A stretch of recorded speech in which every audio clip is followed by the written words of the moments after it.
So here we're going to take the derivative of two very simple functions.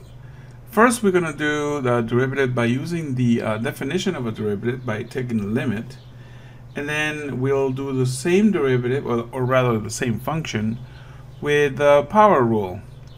So if we apply this first, then the derivative of our function here would look something like this, as the limit as some delta x goes to 0. And I like to use delta x because the delta tells us this is a small increment or a small change in x, and in that small change, small differential change if you want to call it that, approaches some value of 0. Okay, so here we go. Then we have f of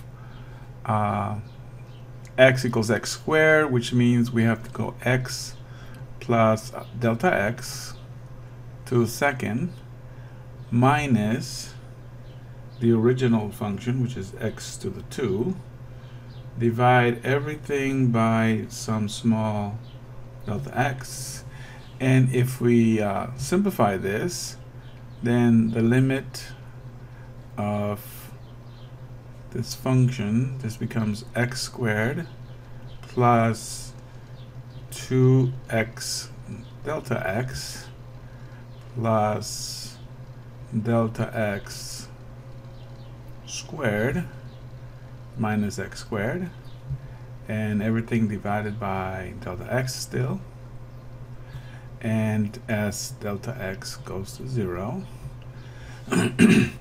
So here we can see that if we simplify this expression, we can see that x to the 2 cancels or subtracts x to the 2. So we are left with 2x delta x minus delta x squared, everything over delta x. And if I factor out delta x from both terms here, then this would gives us something like delta x on the outside, 2x minus delta x all over delta x. And as you can see, this will divide this out, and then we can say, okay, then the limit as delta x goes to 0 of 2x minus delta x, and here when delta x goes to 0, we let it go to 0, then our final result would be that f prime of x gives us 2x. Now we can also use the power rule over here, which states that f prime of x is equal to n times x to the n minus 1. Now here n is the exponent or the power of the function. So let's try that approach here. Same function, just to illustrate that the two are equivalent. So we'll start as f of x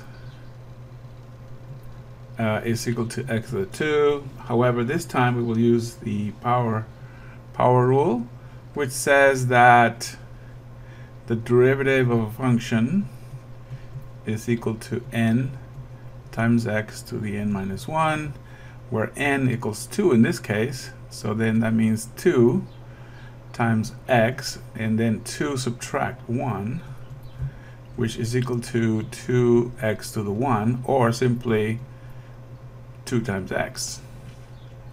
Now this can be applied to functions with multiple terms. For example, if I have something like f of x equals 2x to the 3 plus x squared minus 3, for example, then if I take the derivative using the power rule, then this multiplies the front, so 3 times 2 will be 6.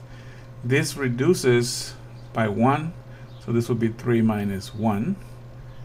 This one is the same, 2 times x, since we did it before. And then this one has x to the 0, which means that 0 times 3 would be 0. So this is actually the derivative of a constant is just 0. So this will give us a 0 here. And then if we simplify our expression, then this will give us 6x to the 2 plus 2x. Now, we could also do this by using the definition. However, the larger the exponents get, the more messy or complicated your expressions will get. But it can be done. Let's do one more. Suppose we have f of x equals to, say, the square root of x.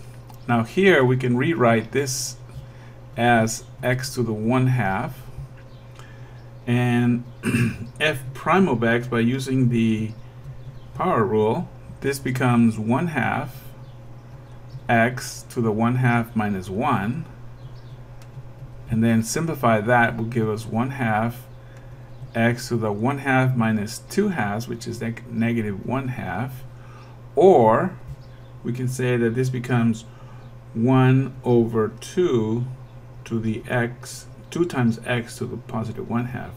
Or if you like, we can write this as a radical. This would be 1 over 2 the square root of x. And that would be the derivative of the function with respect to x. Now, I hope this begins to illustrate the power the power of the power rule. Hope it helps.